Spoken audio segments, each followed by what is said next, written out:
নমস্কার বন্ধুরা, আপনাদের সকলকে জানাই শুভ জন্মাষ্টমীর শুভেচ্ছা। জন্মাষ্টমী উপলক্ষে অনেকের বাড়িতেই অনেক রকমের বড়া, মিষ্টি, পায়েস হয়ে থাকে। আজকে আমি বানাবো পাকা কলার বড়া। তার জন্য প্রথমে আমি এখানে নিয়ে নিচ্ছি একটা বোলের মধ্যে 8 টেবিল চামচের মতন চিড়েটাকে জল দিয়ে খুব ভালো করে ধুয়ে নেব 2 থেকে 3 বারের জন্য। চিকেন পকোড়ার রেসিপিতে মনীষা জাহান থেকে দিদিভাই কমেন্ট করেছেন, চিকেন পকোড়া খুব সহজেই করে দেখালে খুব ভালো লাগলো। থ্যাংক ইউ সো মাচ দিদিভাই, এইভাবেই পাশে থাকবেন।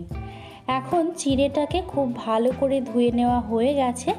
এবারে ওর মধ্যে 2/3 কাপের মতন জল দিয়ে চিড়েটাকে ভিজিয়ে রেখে দেবো আধ ঘন্টা থেকে 1 ঘন্টার জন্য। আনারসের জুস রেসিপিতে বেঙ্গলি বেসিক খাবার থেকে দিদিভাই কমেন্ট করেছে আমি প্রথম। থ্যাংক ইউ সো মাচ দিদিভাই, এত আগ্রহের সাথে আমার ভিডিওর জন্য অপেক্ষা করার জন্য থ্যাংক ইউ সো মাচ।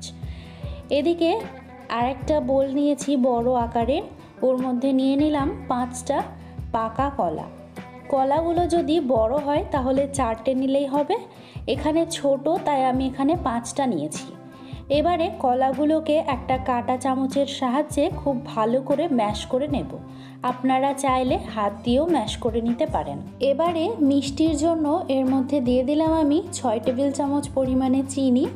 আপনারা চিনিটা স্বাদ অনুযায়ী বাড়িয়ে বা কমিয়ে দিতে পারেন।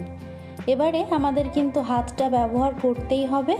চিনিটাকে কলার সাথে খুব ভালো করে মিশিয়ে নিতে হবে যতক্ষণ না পর্যন্ত চিনিটা গলে যাচ্ছে। কলার বড়াগুলো বানানোর জন্য এখানে আমি নিয়ে নিয়েছি 2/3 কাপের মতন আটা। আপনারা চাইলে ময়দা দিয়েও করতে পারেন। ও হ্যাঁ, তার আগে আমি এই ভিজিয়ে রাখা চিড়েগুলো অ্যাড করে নেব এর মধ্যে। তুলাজ লাইফ থেকে দিদিভাই কমেন্ট করেছে, পাইনাপেল জুসটা দারুণ হয়েছে, রিফ্রেশিং একদম।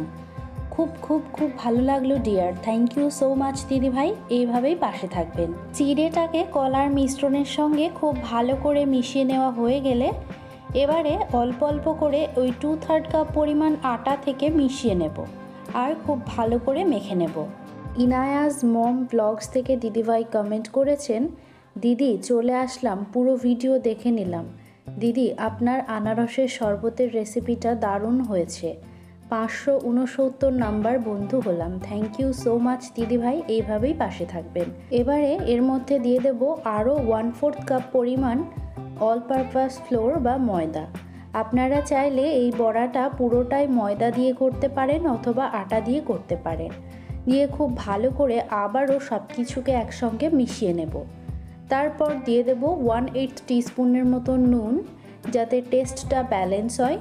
আর দিয়ে দেব 1/8 টিস্পুনের মতন জায়ফল গুঁড়ো, এখানে জায়ফলটাকে আমি গ্রেট করে নিয়েছি। আর দিয়ে দেব 1/8 টিস্পুনের মতন দারুচিনির গুঁড়ো, দারুচিনিটাকেও আমি গ্রেট করে নিয়েছি। মুসিরা খাতুন দিদিভাই কমেন্ট করেছেন, আনারসের শরবত খুব সুন্দর করে বানালে গো দিদিভাই, খুব সুন্দর লাগলো, এই প্রথম। থ্যাংক ইউ সো মাচ দিদিভাই। বড়াগুলো ভাজার জন্য ময়দাটা কিন্তু এখন একদম রেডি হয়ে গেছে। এটাকে কিছুক্ষণের জন্য রেখে দেব। তারপর কড়াইয়ের মধ্যে পর্যাপ্ত পরিমাণে সাদা তেল গরম করতে বসিয়ে দেব। টুকিটাকি রান্নাবাটি থেকে দিদিভাই কমেন্ট করেছে, খুব সুন্দর হয়েছে, পাইনাপেল আমার favourite. Thank you so much দিদিভাই কমেন্ট করার জন্য, আর জেনে ভালো লাগলো যে আপনার পাইনাপেল ফেভারিট।